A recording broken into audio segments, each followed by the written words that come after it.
Joseph പിതാവിൻ്റെയും വിശുദ്ധ അന്തോണീസിൻ്റെയും പ്രത്യേക മാധ്യസ്ഥത്താൽ നമ്മൾ ഓരോരുത്തരും ഇന്നത്തെ ദിവസം മുഴുവൻ അനുഗ്രഹിക്കുന്നതാകട്ടെ എന്ന് ആശംസിക്കുന്നു. നമുക്ക് ഇന്നത്തെ ശുശ്രൂഷയിൽ പ്രിയമുള്ളവരെ, ഒരു ദിവസം ഞാൻ ഓർക്കുകയാണ്, ഒരു വൈദികൻ ഒരു കുർബാനയ്ക്ക് ശേഷം ഈ വൈദികൻ ശ്രദ്ധിക്കുകയായിരുന്നു, തൻ്റെ ഇടവകയിൽ പ്രത്യേകിച്ച് ഞായറാഴ്ചകളിൽ അൾത്താരയ്ക്ക് കീഴെയായി കുറെ തുണ്ട് കടലാസു കഷ്ണങ്ങൾ കിടക്കുന്നതായിട്ട്. എന്നാൽ ഈ കടലാസ് കഷ്ണങ്ങൾ ആദ്യമേ ഈ വൈദികൻ പലപ്പോഴും കാണുമ്പോൾ എടുത്ത് കളയാറുണ്ട്. വീണ്ടും ശ്രദ്ധിച്ചപ്പോൾ അടുത്ത ഞായറാഴ്ചയും കണ്ടു, അപ്പോഴും അതത്ര ശ്രദ്ധിച്ചില്ല. മൂന്നാമത്തെ ഞായറാഴ്ച ആയപ്പോൾ ആൾ നോക്കിയപ്പോൾ വീണ്ടും കുറെ ചെറിയ കടലാസു കഷ്ണങ്ങൾ ശ്രദ്ധിക്കാനായിട്ടിടയായി. അപ്പോൾ വൈദികൻ അതൊന്ന് തുറന്നു നോക്കിയപ്പോൾ ഈ വരയിട്ട കടലാസിൽ വൃത്തിയായി നമ്മൾ ഷോപ്പിങ്ങിനൊക്കെ പോകുമ്പോൾ ഇങ്ങനെ എഴുതി വെച്ചതുപോലെ എഴുതിയിരിക്കുകയാണ്. ആളപ്പോൾ അതിലെ ഒരു 4-5 പേപ്പറുകൾ എടുത്ത് വായിച്ചു. 1, റോസായുടെ ജോലി. 2, ജിബിന്റെ അസുഖം മാറാൻ. 1, തിമോത്തിയുടെ ഇന്ന ആവശ്യം. പിന്നെ ചില പേരുകൾ, തോമാച്ചൻ, ത്രേസ്യ, ഗ്രേസി, ബിജു, പെങ്ങളുടെ മകനായ ഇന്നാളുടെ പേര്. ഇങ്ങനെ ചില ലിസ്റ്റ് അച്ഛന് കിട്ടി. അപ്പോൾ അച്ഛൻ വിചാരിച്ചു, ഇത് എല്ലാ ദിവസവും ഞായറാഴ്ചകളിൽ ഇത് ലഭിക്കുന്നുണ്ടല്ലോ, ഇതാരാണ് ഇടുന്നതെന്ന് ഒന്ന് അറിയണം. അച്ഛൻ എന്ത് ചെയ്തു, പിറ്റത്തെ ദിവസത്തെ ഞായറാഴ്ച പ്രസംഗം ശുശ്രൂഷയെല്ലാം കഴിഞ്ഞ് വിശുദ്ധ ബലിയൊക്കെ അർപ്പിച്ചതിന് ശേഷം ഒന്ന് ശ്രദ്ധിച്ചപ്പോൾ ഒരു സ്ത്രീ വന്ന് മുട്ടുകുത്തുന്നതായിട്ട് കണ്ടു. അത് കഴിഞ്ഞ് എഴുന്നേറ്റ് പോയപ്പോഴാണ് മനസ്സിലായി, ഈ കടലാസ് കഷ്ണങ്ങൾ ഈ സ്ത്രീയാണ് അവിടെ വന്ന് നിക്ഷേപിക്കുന്നതെന്ന് അച്ഛന് മനസ്സിലായി. അച്ഛൻ വളരെ തന്ത്രപരമായിട്ട് ഈ സ്ത്രീയെ ഒന്ന് മറ്റാരും കാണാതെ ഒരു പള്ളിയുടെ അവിടെ വിട്ടിട്ട് ഒരു ശാന്തമായിട്ട് ആ മോണ്ടകത്ത് വെച്ച് ചോദിച്ചു, ചേച്ചിയാണല്ലോ ഈ പേപ്പർ ഇവിടെ ഇടുന്നതല്ലേ? അപ്പൊ പറഞ്ഞു, ചേച്ചി പള്ളിയിൽ വന്ന് പ്രാർത്ഥിക്കുന്നുണ്ടല്ലോ, അതുപോലെ പിന്നെ ഈ തുണ്ട് കടലാസിന്റെ ആവശ്യം എന്താണ് എന്ന്, അതത്ര അത്യാവശ്യമാണോ എന്ന് ചോദിച്ചു. അപ്പോൾ ഈ സ്ത്രീ അച്ഛനോട് പറഞ്ഞു, അച്ഛൻ ഒരു പക്ഷേ ഇതൊരു കിറുക്കായിട്ടൊക്കെ തോന്നാം, അല്ലെങ്കിൽ ഒരു പക്ഷേ വേണ്ടാത്തതായിട്ട് തോന്നുന്നുണ്ടാകാം. എന്നാൽ ഞാൻ ഇത് ആരംഭിച്ചത് ഈ അടുത്താണ്. ഒരിക്കലും ഒരു ദേവാലയത്തിൽ ചെന്നപ്പോൾ അവിടെ സൈഡിലായിട്ടൊരു ബോർഡ് എഴുതി വെച്ചിരിക്കുന്നു, ഇങ്ങനെയാണ്: നിങ്ങളുടെ പ്രശ്നങ്ങൾ നിങ്ങൾ ദേവാലയത്തിലേക്ക് കൊണ്ടുവരിക. ഇത് കണ്ടതിന് ശേഷമാണ് ഞാനിത് ആരംഭിച്ചത്. അന്ന് മുതൽ ഞാൻ നാളുകളായി, അച്ഛനിപ്പോഴാണല്ലോ ശ്രദ്ധിക്കുന്നത്, നാളുകളായി എൻ്റെ ജീവിതത്തിലെ ഓരോ പ്രശ്നങ്ങളും ഞാൻ ഇങ്ങനെ ചെറിയ തുണ്ട് കടലാസിലാക്കി ഒരു പേപ്പറിൽ ഒരു നിയോഗം, ഒരു വ്യക്തി എന്നും കൊണ്ടിടാറുണ്ട്. അപ്പോൾ എന്നിട്ട് വീണ്ടും പറയും, അച്ഛാ, എന്നെ സംബന്ധിച്ച് ഇതിൽ വലിയ ഒരു ദൈവാനുഭവം എനിക്കുണ്ട്. എന്താണത്? അപ്പോൾ ഈ സ്ത്രീ പറയും, ഞാനിവിടെ എഴുതി കൊണ്ടുവന്ന ഓരോ പ്രശ്നവും ഞാൻ അടുത്ത ആഴ്ച വരുമ്പോഴേക്ക് എൻ്റെ ജീവിതത്തിൽ ദൈവത്തിൻ്റെ ഒരു ഇടപെടൽ സംഭവിക്കുന്നത് ഞാൻ കാണാറുണ്ട്. അപ്പോൾ അച്ഛൻ അതിങ്ങനെ ശ്രദ്ധിച്ചുകൊണ്ട് ശാന്തമായി കേട്ടുകൊണ്ട് നിൽക്കും. എന്നിട്ട് അച്ഛൻ അവരോട്, ആ സ്ത്രീയോട് ഇങ്ങനെ പറഞ്ഞു, തീർച്ചയായിട്ടും നിങ്ങൾ പറഞ്ഞത് ശരി തന്നെയാണ്. ദൈവം ഈ ഓരോ കടലാസ് കഷ്ണങ്ങളും വായിക്കുന്നുണ്ടെന്ന് മാത്രമല്ല, ഇതിലെ പ്രശ്നങ്ങൾ പരിഹരിക്കുന്നുമുണ്ടെന്ന് ഈ വൈദികൻ ഈ സ്ത്രീയോട് പറഞ്ഞിട്ട് പറഞ്ഞു, ഇനിയും നിങ്ങൾ നിങ്ങളുടെ പ്രശ്നങ്ങളുമായി ദേവാലയത്തിലേക്ക് പോരൂ, ഇതൊരിക്കലും തടസ്സമല്ല. തീർച്ചയായിട്ടും ദൈവം നിങ്ങളുടെ ജീവിതത്തിൽ വലിയ കാര്യങ്ങൾ ചെയ്യുമെന്ന് പറഞ്ഞു കൊടുക്കുകയാണ്. പ്രിയമുള്ളവരോട് നമ്മൾ ശ്രദ്ധിച്ചാൽ, അനുദിന പ്രശ്നങ്ങൾ വിശ്വാസപൂർവം ദൈവത്തെ സമീപിക്കാനായിട്ട് ഈ പ്രശ്നങ്ങളുമായി ഈ സ്ത്രീക്ക് സാധിച്ചു എന്നതിലാണ് ഈ സ്ത്രീയുടെ വിജയമിരിക്കുന്നത്. അത് മാത്രമല്ല, ആ പ്രശ്നങ്ങളെയും ആവശ്യങ്ങളെയും പ്രതിസന്ധികളെയും പരിഹരിക്കാനും അവയെ തരണം ചെയ്യാനുമായിട്ടുള്ള ഒരു അവസരം അവൾ സത്യത്തിൽ ആർക്ക് കൊടുക്കുകയായിരുന്നു? ദൈവത്തിന് ഒരു അവസരം കൊടുക്കുകയായിരുന്നു. നമ്മുടെ ജീവിതത്തിലും നമ്മൾ പലപ്പോഴും ദൈവത്തിന് ഒരു അവസരം കൊടുക്കുന്നുണ്ടോ? നമ്മൾ എങ്ങനെയാണ് അവസരം കൊടുക്കുന്നത്? തീർച്ചയായിട്ടും ഒരു തുണ്ട് കടലാസിലൂടെ ആകണമെന്നില്ല. നമ്മുടെ പ്രാർത്ഥനയിലൂടെ ദൈവത്തെ ഒന്ന് സ്പർശിച്ചാൽ മാത്രം മതി. അന്ന് അവള് തന്റെ വസ്ത്രത്തിന്റെ വിളുമ്പിൽ ഒന്ന് സ്പർശിച്ചാൽ മതി എന്ന് വിശ്വസിച്ചവളെ പോലെ നമ്മളും വിശ്വസിക്കുന്നത് ഇതാണ്: ഞാൻ അവന്റെ വസ്ത്രത്തിന്റെ വിളുമ്പിലെങ്കിലും, അല്ലെങ്കിൽ ദൈവത്തിന്റെ സാന്നിധ്യത്തെ, ദൈവത്തെ ഒന്ന് തൊടാൻ സാധിച്ചാൽ ഈ പ്രശ്നത്തിന് പിന്നെ ആയുസ്സില്ല എന്നുള്ള ബോധ്യമാണ്. പ്രിയമുള്ളവരെ, പുറപ്പാടിന്റെ പുസ്തകം 27-ാം അധ്യായം 20-ാം വാക്യത്തില് നമ്മൾ ഇങ്ങനെ കാണും. പുറപ്പാടിന്റെ പുസ്തകം 27:20 ഇങ്ങനെ കാണും: വിളക്കെപ്പോഴും കത്തി നിൽക്കുന്നതിന് ആട്ടിയെടുത്ത ശുദ്ധമായ ഒലിവെണ്ണ കൊണ്ടുവരാൻ ഇസ്രായേൽക്കാരോട് പറയണം. വിളക്കെപ്പോഴും കത്തി നിൽക്കേണ്ടതിന് ആട്ടിയെടുത്ത ഒലിവെണ്ണ കൊണ്ടുവരാൻ ഇസ്രായേൽക്കാരോട് പറയണം. പ്രിയമുള്ളവരെ, ഒരു വചനം ഇന്ന് നമ്മോട് സംസാരിക്കുകയാണ്. വിളക്കെപ്പോഴും നിന്റെ ജീവിതത്തിൽ കത്തി നിൽക്കാൻ, നിന്റെ ജീവിതത്തിൽ ദൈവ സാന്നിധ്യം എന്ന വിളക്ക്, ദൈവത്തിന്റെ സാന്നിധ്യം എപ്പോഴും നിന്റെ കൂടെ ഉണ്ടായിരിക്കാൻ, അല്ലെങ്കിൽ ദൈവം കൂടെ ഉണ്ടെന്നുള്ള വിളക്ക് എപ്പോഴും നിന്റെ ജീവിതത്തിൽ കത്തി നിൽക്കാൻ, പ്രിയമുള്ളവരെ, ഞാൻ എന്ത് ചെയ്യണം? എപ്പോഴും ജീവിതത്തിന്റെ ഏത് സമയത്തും പ്രതിസന്ധിയിലും സന്തോഷത്തിലുമെല്ലാം ദൈവത്തിന്റെ സാന്നിധ്യം എനിക്ക് അനുഭവിക്കാൻ, അത് തുറന്നു കിട്ടാൻ ഞാൻ എന്തു ചെയ്യണം? ഞാൻ ആട്ടിയെടുത്ത എണ്ണയുമായി വരണം. എങ്ങനെയാണ് ആട്ടിയെടുക്കുക? എൻ്റെ വിയർപ്പൊഴുക്കി, എൻ്റെ കണ്ണുനീരോടെ, എൻ്റെ പ്രാർത്ഥനയോടെ, എൻ്റെ ഉപവാസത്തിന്റെ, എൻ്റെ ജാഗരണത്തിന്റെ, എൻ്റെ ആരാധനകളുടെ വിയർപ്പൊഴുക്കി, നീരൊഴുക്കി നീ ഉണ്ടാക്കിയ എണ്ണയുമായി നീ എൻ്റെ അടുക്കൽ വരുമ്പോൾ, പ്രിയമുള്ളവർ, ഇതായിരിക്കും നമ്മുടെ എണ്ണ. ഞാൻ കരുതേണ്ട എണ്ണ എൻ്റെ ജാഗരണത്തിന്റെ, എൻ്റെ കൈവിരിച്ച് മുട്ടുകുത്തി ഞാൻ നിന്ന് പ്രാർത്ഥിച്ച ആ കഷ്ടപ്പാടിന്റെ, എൻ്റെ ദുഃഖങ്ങളുടെ, ദുരിതങ്ങളുടെ എല്ലാം എൻ്റെ തമ്പുരാന്റെ മുൻപിൽ ഞാൻ അവ നിന്ന്, അല്ലെങ്കിൽ അവന്റെ മുൻപിൽ ഞാൻ കൊടുത്ത ആരാധനയുടെ മണിക്കൂറുകളുടെ എണ്ണയുമായി നീയും ഞാനും തമ്പുരാന്റെ സന്നിധിയിൽ വരുമ്പോൾ ലോകത്തിന്റെ പ്രകാശമായി മിന്നിത്തെളിയാതിരിക്കാൻ ലോകത്തിന്റെ പ്രകാശമായ ക്രിസ്തുവിന് എങ്ങനെ സാധിക്കും? എന്നാൽ യോഹന്നാൻ 8:12 പറയുന്നു, ഞാൻ ലോകത്തിന്റെ പ്രകാശമാകുന്നു. പ്രിയമുള്ളവരെ, നമുക്ക് തീർച്ചയായിട്ടും സാധിക്കണം. എണ്ണ എൻ്റെ ജീവിതത്തിൽ തമ്പുരാന്റെ സന്നിധിയിലേക്ക്, അവന്റെ സാന്നിധ്യം എപ്പോഴും എനിക്ക് അനുഭവിക്കാൻ സാധിക്കണമെങ്കിൽ എൻ്റെ പ്രാർത്ഥനയുടെ, എൻ്റെ ഉപവാസത്തിന്റെ, എൻ്റെ ജാഗരണത്തിന്റെ, പ്രിയമുള്ളവരെ, എണ്ണ കൊണ്ടുവന്ന് അപ്പോൾ ദൈവത്തിന്റെ സാന്നിധ്യം എപ്പോഴും എൻ്റെ കൂടെ, എൻ്റെ ജീവിതത്തിൽ തെളിഞ്ഞു നിൽക്കുന്നത് എനിക്ക് അനുഭവിക്കാൻ സാധിക്കും. ഹല്ലേലൂയ. അതില്ലാത്തവർക്ക് പലപ്പോഴും രോഗം വരുമ്പോൾ, അപ്രതീക്ഷിതമായ ചില പരാജയങ്ങൾ സംഭവിക്കുമ്പോൾ നിരാശയിലേക്കും അവിശ്വാസത്തിലേക്കും കടന്നു പോകുന്നതിന്റെ കാരണം കത്താനായി, ഒഴിച്ചു കൊടുക്കാൻ അവന്റെ ജീവിതത്തിൽ എണ്ണയില്ലാതെ പോയി. നമുക്ക് ഈ എണ്ണയുടെ കുറവ് മൂലം വിഷമിച്ച മറ്റു ചില പേരെ ബൈബിളിൽ കണ്ടെത്താനായിട്ട് സാധിക്കും. 10 കന്യകമാരിൽ 5 കന്യകമാർ വിവേകമതികളും 5 കന്യകമാർ വിവേകശൂന്യകളുമായിരുന്നു.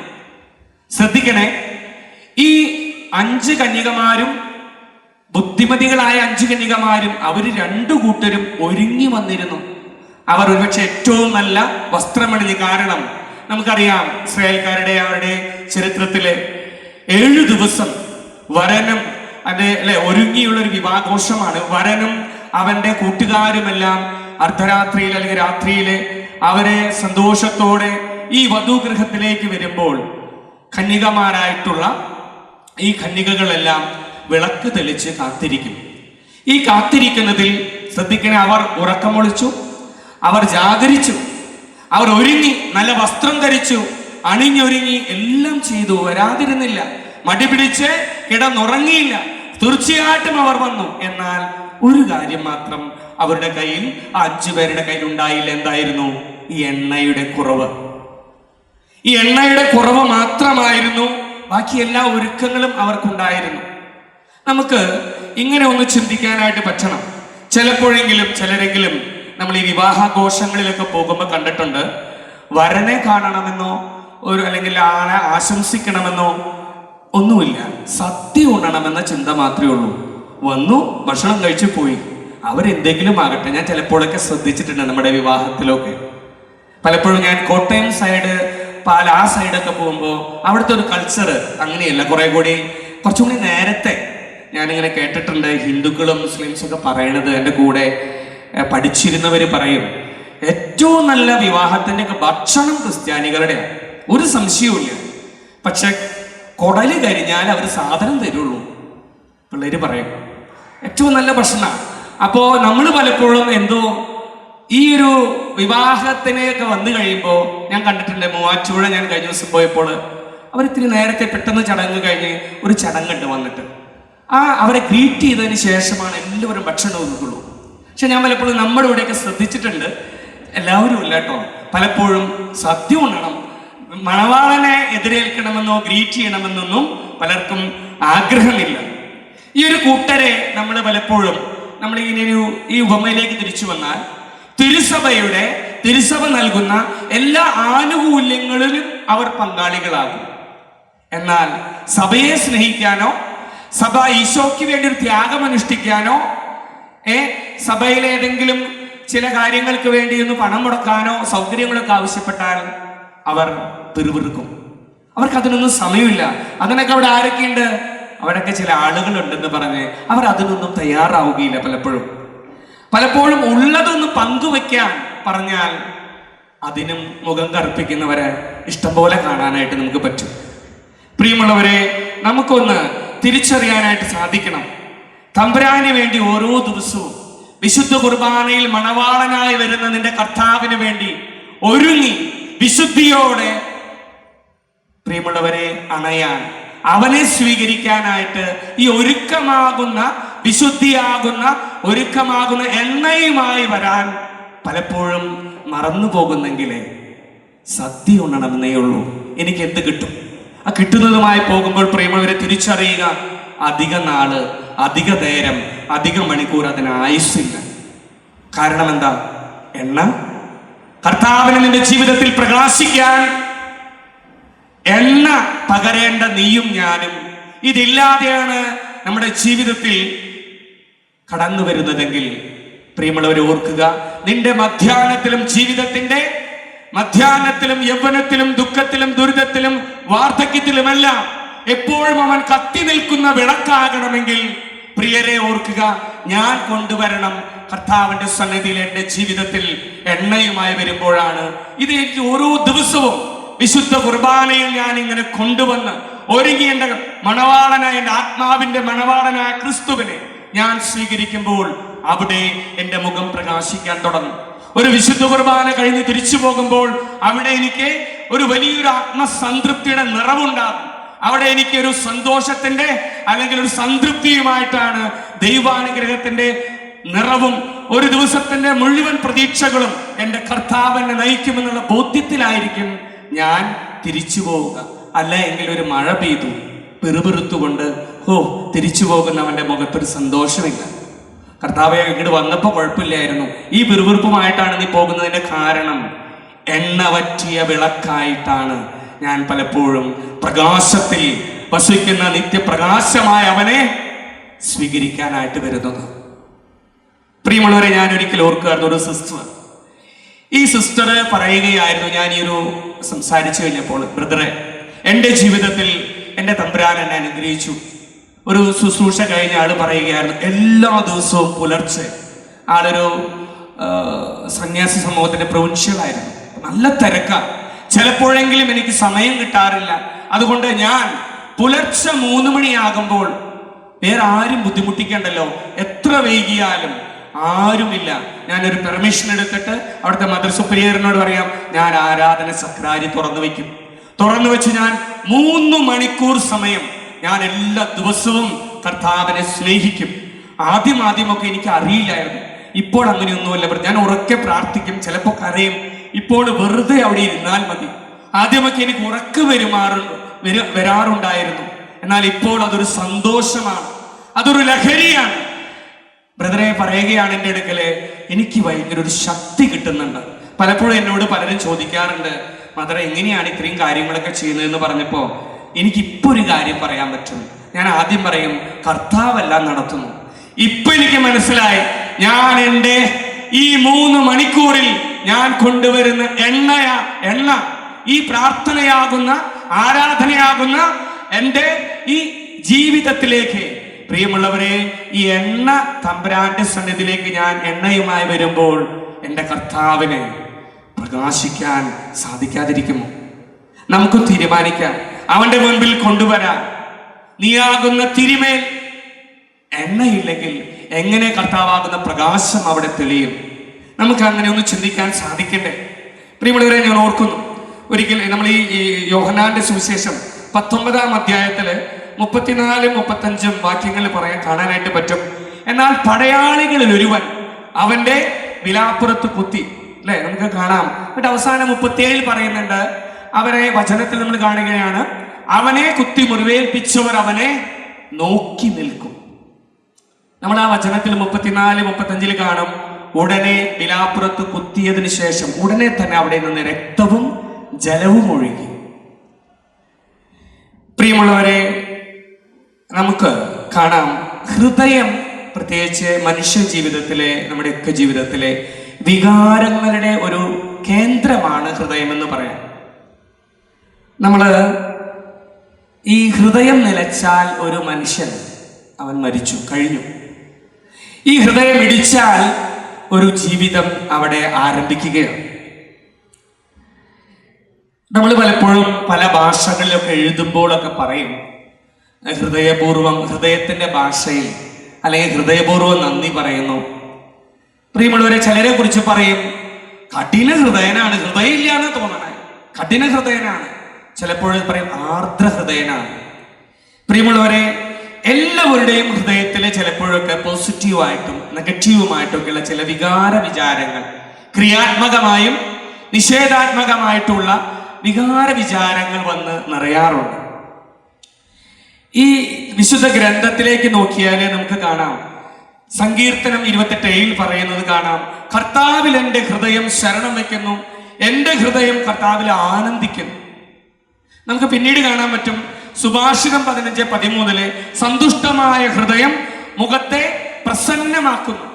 ഇനി സങ്കീർത്തനം 27:3 നമുക്കൊക്കെ കാണാനായിട്ട് സാധിക്കും, എൻ്റെ ഹൃദയം ഭയമറിയുകയില്ല. സങ്കീർത്തനം 27:3. ഇനി വീണ്ടും നമുക്ക് കാണാം, ജെറമിയ 17:9 കാണാം, ഹൃദയത്തിൽ തെറ്റായ പ്രവണതകൾ കൂടിയിരിക്കുന്നു, ഹൃദയം മറ്റൊന്നിനേക്കാളും കാപട്യമുള്ളതാണ്, അതിനെ പരിശോധിച്ചറിയാൻ ആർക്കു സാധിക്കും? പ്രിയമുള്ളവരെ, ഹൃദയത്തിൽ ഒരേ സമയം വെളിച്ചവും അന്ധകാരവുമുണ്ട്. നല്ല മനുഷ്യൻ തന്റെ ഹൃദയത്തിന്റെ നല്ല നിക്ഷേപത്തിൽ നിന്നും നന്മ പുറപ്പെടുവിക്കുന്നു. ചീത്ത മനുഷ്യനാകട്ടെ തന്റെ ഹൃദയത്തിൽ നിന്നുള്ള ഈ തിന്മയിൽ നിന്ന് തിന്മ പുറപ്പെടുവിക്കുന്നു. ലൂക്കായുടെ സുവിശേഷത്തിൽ കാണുകയാണ്, ആദ്യ മാതാപിതാക്കളുടെ സന്തതി പരമ്പരകളായ നമ്മുടെ ഹൃദയത്തിലും ഈ 2 വിഭാഗങ്ങളുമുണ്ട്, നന്മയും തിന്മയും. എന്നാൽ ശ്രദ്ധിക്കണേ, പരിശുദ്ധാത്മാവിനാൽ മാംസം ധരിക്കപ്പെട്ട സത്യവചനമായ ദൈവം തന്നെയായ യേശു ക്രിസ്തുവിന്റെ ഹൃദയത്തിൽ നന്മ മാത്രമേ ഉള്ളൂ. പ്രിയമുള്ളവരെ, നിന്റെ ഹൃദയം അവന്റെ ഹൃദയത്തോട് ചേർത്ത് വെക്കുമ്പോൾ എന്ത് സംഭവിക്കും? എന്റെ ഹൃദയത്തിലുള്ള എല്ലാ തിന്മയും എടുത്ത് മാറ്റപ്പെടുമെന്ന് മാത്രമല്ല, അവന്റെ നന്മ എൻ്റെ ഹൃദയത്തിൽ വളരും. ഇതുകൊണ്ടല്ലേ നമ്മളിങ്ങനെ പ്രാർത്ഥിക്കാറുണ്ട്, ഈശോയുടെ തിരുഹൃദയത്തെ നോക്കിക്കൊണ്ട് പ്രാർത്ഥിക്കാം. ഇത് തിരുഹൃദയ മാസമാണല്ലോ. നമ്മളിങ്ങനെ പ്രാർത്ഥിക്കും, ഈശോയുടെ തിരുഹൃദയമേ, എൻ്റെ ഹൃദയം നിന്റെ ഹൃദയത്തിന് ഒത്തതാക്കി അരുളണമേ എന്ന് പ്രാർത്ഥിക്കാറുണ്ട്. നിങ്ങൾക്കറിയാം, അവനെ കുത്തി മുറിവേൽപ്പിച്ചവർ അവനെ നോക്കി നിൽക്കും. കത്തോലിക്ക എല്ലാ ക്രിസ്ത്യാനികളുടെയും വീട്ടിൽ ഒരു തിരുഹൃദയത്തിന്റെ പടമുണ്ടായിരിക്കും. വെറുതെ അല്ല അത് വെച്ചിട്ടുള്ളത്. ഈ വചനത്തിന് അന്വർത്ഥമാണത്. ഓരോ ക്രിസ്ത്യാനിയുടെയും എന്ത് പടമില്ലെങ്കിലും ഒരു തിരുഹൃദയത്തിന്റെ പടം അവിടെ ഉണ്ടാവും. കാരണം എന്താ? എന്നും ഒരു ക്രിസ്ത്യാനി ഇറങ്ങുമ്പോഴും ആ വീട്ടിൽ നിന്ന് തിരിച്ചവിടെ ചെല്ലുമ്പോഴും ഈ കുത്തി അവനെയാണ് നോക്കുന്നത്. എല്ലാ ദിവസവും ആ തിരുഹൃദയത്തിന്റെ പടത്തിന് വലിയ അർത്ഥമുണ്ട്. അത് നൽകുന്ന വലിയൊരു സംരക്ഷണമാണ്. പ്രിയമുള്ളവരെ, ജെറമിയായുടെ പുസ്തകം 31-ാം അധ്യായം 33-ാം വാക്യത്തിൽ കാണാം, ഞാൻ എൻ്റെ നിയമം അവരുടെ ഉള്ളിൽ നിക്ഷേപിക്കും, അവർ ഹൃദയത്തിൽ ഞാനത് എഴുതും. ഈശോ പറയാണ്, ഞാൻ എൻ്റെ നിയമം അവരുടെ ഉള്ളിൽ നിക്ഷേപിക്കും, ഞാൻ അവരുടെ ഹൃദയത്തിൽ എഴുതും, ഞാൻ അവരുടെ ദൈവവും അവരെൻ്റെ ജനവുമായിരിക്കും. പ്രിയമുള്ളവരെ, ദൈവവചനം ഹൃദയത്തിൽ നിറയുമ്പോൾ നമ്മുടെ ഹൃദയം ദൈവിക ചൈതന്യം പ്രസരിപ്പിക്കും. ദൈവവചനം ഹൃദയത്തിൽ നിറയുമ്പോൾ നമ്മുടെ ഹൃദയം ദൈവ ചൈതന്യം പ്രസരിപ്പിക്കും. ഞാൻ ഒരിക്കലും ഓർക്കുന്നു, ഒരു ചെറുപ്പക്കാരൻ പറഞ്ഞു, ബ്രദറെ ഞാൻ കപ്പലിലാണ് ജോലി, കപ്പലില്. അപ്പൊ എന്താ പ്രശ്നം എന്ന് വെച്ച് കഴിഞ്ഞാൽ, എൻ്റെ പ്രശ്നമാണ് ഞാൻ എൻ്റെ വിവാഹം കഴിഞ്ഞിട്ടില്ല. ഞാൻ വിചാരിക്കും കള്ളു കുടിക്കില്ല, അല്ലെങ്കിൽ ആവശ്യമില്ലാത്ത പല കാര്യങ്ങളിലും ചെന്ന് പെടില്ല, മൊബൈലിൽ നോക്കില്ല ഒക്കെ വിചാരിച്ചാൽ 6 മാസമൊക്കെ കഴിയണ വരെ എനിക്ക് പലപ്പോഴും പല തിന്മകളിൽ നിന്നും വിടുതലില്ല, പിടിച്ചു നിൽക്കാൻ പറ്റുന്നില്ല, വീണു പോകുന്നു. അപ്പൊ ഞാൻ അവനോട് പറഞ്ഞു, ഞാൻ ഓർക്കുന്നു, നീ ഒരു കാര്യം ചെയ്യുക. ഞാൻ ഏതാനും ചില വചനങ്ങൾ അവനെ അയച്ചു കൊടുത്തിട്ട് പറഞ്ഞു, ഇത് നീ എല്ലാ ദിവസവും വായിക്കണം. ആദ്യത്തെ ഒരാഴ്ച 7 times ഡെയിലി, രണ്ടാമത്തെ ആഴ്ച 3 times ഡെയിലി, മൂന്നാമത്തെ ആഴ്ച 1 പ്രാവശ്യം. ഇത് നീ ഒന്ന് പരീക്ഷിച്ചു നോക്ക്. അങ്ങനെ 3 മാസത്തിന് ശേഷമാണ് കണ്ടത്. 3 മാസം കഴിഞ്ഞ് ലീവിന് വന്നപ്പോൾ അവൻ പറഞ്ഞു, ബ്രദറെ നല്ല വ്യത്യാസമുണ്ട്, എനിക്കിപ്പോൾ പിടിച്ചു നിൽക്കാൻ സാധിക്കുന്നുണ്ട്, എനിക്കിപ്പോൾ നന്നായിട്ട് പ്രാർത്ഥിക്കാൻ പറ്റുന്നുണ്ട്. പ്രിയമുള്ളവരെ, ദൈവത്തിന്റെ വചനം എൻ്റെ ഹൃദയത്തിൽ നിറയുമ്പോൾ എൻ്റെ ജീവിതത്തിലെ, എൻ്റെ ഹൃദയത്തിലെ ദൈവിക ചൈതന്യം എൻ്റെ മുഖത്തൊക്കെ അത് പ്രസരിക്കാൻ തുടങ്ങും. ഇനി മറ്റൊരു കാര്യം ഇതാണ്, തിരുഹൃദയ സ്നേഹം. ഈ തിരുഹൃദയത്തെയൊക്കെ പടമൊക്കെ നമ്മൾ വെച്ചിട്ടുണ്ട്. ഈ തിരുഹൃദയത്തോടുള്ള സ്നേഹം നിനക്കുണ്ടെങ്കിൽ അത് നമ്മെ ദൈവിക കൃപയാൽ ലഹരി പിടിപ്പിക്കുമെന്ന് നമ്മൾ അറിയണം. തിരുഹൃദയ സ്നേഹം നമ്മെ ദൈവിക കൃപയാൽ ലഹരി പിടിപ്പിക്കും. ഇനി ആ ഭക്തിയിൽ നമ്മൾ വളരുമ്പോൾ എന്തുണ്ടാവും? ആത്മാവിലും വരദാന ഫലങ്ങളിലും നമ്മൾ മുന്നേറാൻ തുടങ്ങും, വളരാൻ തുടങ്ങും. ഹല്ലേലൂയ. തിരുഹൃദയത്തിൻ്റെയോടുള്ള സ്നേഹം നമ്മെ ദൈവിക കൃപയാൽ ലഹരി പിടിപ്പിക്കും. ഞാനൊരിക്കല് ഒരു ശുശ്രൂഷ കഴിഞ്ഞ് പുറത്തിറങ്ങി നിൽക്കുമ്പോൾ ഒരു സിസ്റ്റർ വന്നു. ഈ സിസ്റ്റർ വന്നതും ഞാൻ ഈ സിസ്റ്ററോട് പറഞ്ഞു, ബോഞ്ചോനോ. സത്യത്തിൽ എന്താണ് പറയണതെന്ന് എനിക്ക് അറിഞ്ഞിട്ടല്ല പറഞ്ഞത്. അപ്പോൾ സിസ്റ്ററും പറഞ്ഞു, തിരിച്ച് ഇങ്ങനെ കാണിച്ചിട്ട് പറഞ്ഞു, ബോഞ്ചോനോ. സത്യത്തിൽ that was an Italian word. അതൊരു ഇറ്റലിയിലെ ഗുഡ് മോർണിംഗ് എന്ന് പറയുന്ന ഒരു ഇറ്റാലിയൻ വേർഡാണ്. ഈ സിസ്റ്റർ അപ്പൊ തന്നെ കണ്ണുനീര് ഒഴുക്കിക്കൊണ്ട് ഇങ്ങനെ പറഞ്ഞു, ഞാൻ ഇറ്റാലിയൻ ഭാഷ പഠിക്കുന്നുണ്ടെന്ന് ആര് പറഞ്ഞു ബ്രദറെ? അപ്പൊ ഞാൻ പറഞ്ഞു, ഇത് അറിഞ്ഞിട്ടൊന്നുമില്ല, കർത്താവിന്റെ ആത്മാവിനെ കൊണ്ട് പറയിച്ചത്. അപ്പൊ ആള് പറയുകയായിരുന്നു, 3 പ്രാവശ്യം പരീക്ഷ എഴുതി. എൻ്റെ കോൺഗ്രിഗേഷന് ഇറ്റലിയിൽ വിടാനാണ് തീരുമാനം. അപ്പോൾ ഞാനാണെങ്കിൽ ഈ പരീക്ഷ എഴുതി പാസ്സാവണില്ല. അപ്പൊ എൻ്റെ അടുത്തുള്ള സിസ്റ്റേഴ്സൊക്കെ പറഞ്ഞു തുടങ്ങി, നിനക്ക് കിട്ടിയ ചാൻസ് എനിക്കാണെങ്കിൽ ഞാൻ പോയേനെ, ഇനിയിപ്പൊ നീ എഴുതിയില്ലെങ്കിലും കുഴപ്പമൊന്നുമില്ല. അപ്പൊ സിസ്റ്റർ പറയും, അപ്പൊ എനിക്ക് മനസ്സിലായി, അവർക്ക് പോകാനാണല്ലോ. എനിക്ക് വാശി കൂടി, ബ്രദറെ ഞാൻ തോറ്റു. ഞാനിപ്പോളെ ബർസാറാണ്, ഈ മാർക്കറ്റിൽ പോകുന്നതിന്റെ ഇടയിലാണ് ഒരു ശുശ്രൂഷ കണ്ട് അന്ന് അതിലേക്ക് വന്നതാ, ഒന്ന് പ്രാർത്ഥിക്കാവോ? ഞാൻ പെട്ടെന്ന് സിസ്റ്ററെ നോക്കിയപ്പോൾ ഈശോ ഈ സിസ്റ്ററുടെ ഈ ഉടുപ്പിന്റെ ഈ റൈറ്റ് സൈഡിൽ ഞാൻ കണ്ടത് പൂവ് കൊണ്ട് തുന്നിപ്പിടിപ്പിച്ചതുപോലെ ഈശോയുടെ തിരുഹൃദയം നിന്ന് കത്തുന്നു. ഞാനപ്പോൾ സിസ്റ്ററോട് ചോദിച്ചു, സിസ്റ്റർക്ക് ഈശോയുടെ തിരുഹൃദയത്തോട് ഭയങ്കര ഇഷ്ടമാണ്. ആദ്യം തന്നെ ചോദിച്ചു, നിങ്ങൾ ഏത് കോൺഗ്രിഗേഷനാണ്? ഞാൻ വിചാരിച്ചു സെക്രട്ടറി ആർട്ട് കോൺഗ്രിഗേഷനാണോ? അല്ല, വേറൊരു കോൺഗ്രിഗേഷനാണ്. അപ്പൊ ഞാൻ പരിശുദ്ധാത്മാവിൽ എന്താണ്? പെട്ടെന്ന് ഞാൻ ഈ സിസ്റ്ററോട് ചോദിച്ചപ്പോൾ ഈ സിസ്റ്റർ പറഞ്ഞു, ബ്രദറെ എനിക്ക് തിരുഹൃദയത്തിന് ഒത്തിരി സ്നേഹമാണ്, ഇഷ്ടമാണ്. അപ്പൊ ഞാൻ പറഞ്ഞു, അങ്ങനെയാണെങ്കിൽ സിസ്റ്റർ ഒരു കാര്യം ചെയ്യും, സിസ്റ്റർക്ക് എത്ര വയസ്സുണ്ടോ അത്ര വയസ്സിന്റെ മണിക്കൂറുകൾ, ഒറ്റ ദിവസമൊന്നും വേണ്ട. ഈ പരീക്ഷയ്ക്ക് മുൻപായിട്ട്, അടുത്ത പരീക്ഷയ്ക്ക് 35 ദിവസമുണ്ട്. അത് ഡിവൈഡ് ചെയ്തിട്ട് ഈശോയുടെ തിരുഹൃദയത്തിൻ്റെ അടുത്ത് ഒന്നിരിക്കാവോ, ഒന്ന് പ്രാർത്ഥിക്കാവോ? ഞാൻ ഓർക്കുന്ന നാളുകൾ കഴിഞ്ഞു. ഈ സിസ്റ്റർ പിന്നീട് വിളിച്ചു, ഇതാണ് ബ്രദറെ, ഞാൻ എയർപോർട്ടിൽ നിന്നാണ് വിളിക്കുന്നത്, ഇനി എനിക്ക് വിളിക്കാൻ പറ്റിയെന്ന് വരില്ല. അത് കഴിഞ്ഞ് ഏകദേശം ഒരു 6-7 മാസം കഴിഞ്ഞ് ഇറ്റലിയിൽ നിന്ന് ആള് മെസ്സേജ് ഇട്ടു, വാട്സാപ്പിൽ മെസ്സേജ് ഇട്ടു, ഞാനിവിടെ എത്തിയിട്ടുണ്ട്, ഒരു ബോഞ്ചോനോ ഓർമ്മയുണ്ടോ എന്ന് ചോദിച്ചു. അപ്പൊ ഞാൻ പെട്ടെന്ന് എനിക്ക് ഓർമ്മ വന്നു.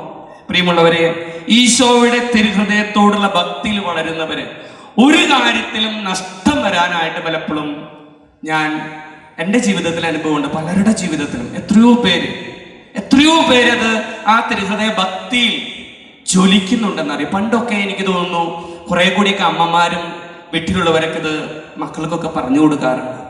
ഞാൻ കഴിഞ്ഞ ദിവസം ഒരു പട്ടാളക്കാരനെ കണ്ടപ്പോൾ ഈ പട്ടാളക്കാരൻ്റെ ബാഗിൽ പെട്ടി ആദ്യമായിട്ട് പോകുകയാണ്. അപ്പോൾ ഞാൻ ഇങ്ങനെ ചോദിച്ചു, ഒരു ഈശോയുടെ പടം പകുതി ഫെയ്ഡാണ്, തിരുഹൃദയത്തിന്റെ ഒരു പടം കാണുന്നുണ്ടല്ലോ.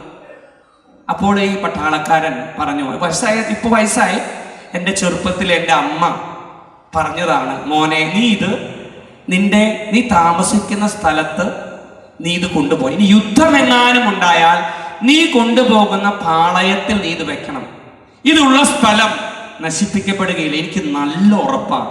ഈ പട്ടാളക്കാരൻ ഇത് പറയുമ്പോഴേക്കും കണ്ണ് നിറഞ്ഞ, അമ്മ മരിച്ചിട്ട് നാളുകളായി, പറയുകയായിരുന്നു, എൻ്റെ കൂടെ ഉണ്ടായിരുന്ന എൻ്റെ റെജിമെന്റിലുണ്ടായിരുന്ന 1000-ലധികം പേരിൽ 983 പേരും മരിച്ചു ഇന്ത്യ പാക് യുദ്ധത്തിൽ.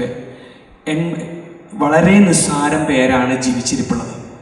അതിലൊരാൾ ഞാനാന്ന് പറയുമ്പോഴൊക്കെ ആള് ആ പടം പേഴ്സിൽ നിന്നെടുത്ത് എന്നെ കാണിക്കുകയാണ്. പ്രിയമുള്ളവരെ, വലിയ സംരക്ഷണം, പ്രത്യേകിച്ച് ജീവന് മാത്രമല്ല, തിന്മയിൽ നിന്ന്, പലതരത്തിലുള്ള നിന്റെ ആത്മാവിനെ ഹനിക്കാൻ കഴിയുന്ന തിന്മകളിൽ നിന്ന് ഈ തിരുഹൃദയത്തിന് നിന്നെ സംരക്ഷിക്കാൻ സാധിക്കണം. പ്രിയമുള്ളവരാരെങ്കിലും കുമ്പസാരിക്കാനായിട്ട് ഇനി ഉണ്ടെങ്കിൽ തയ്യാറായവര് താഴേക്ക് ചെല്ലുക. ഓക്കെ. മറ്റൊന്ന്, തിരുഹൃദയത്തിലെ ദിവ്യജ്വാല നമ്മുടെ അന്ധതയും അജ്ഞതയും നീക്കും. നമുക്കൊരു ദിവ്യജ്വാല കാണാനായിട്ട് പറ്റും.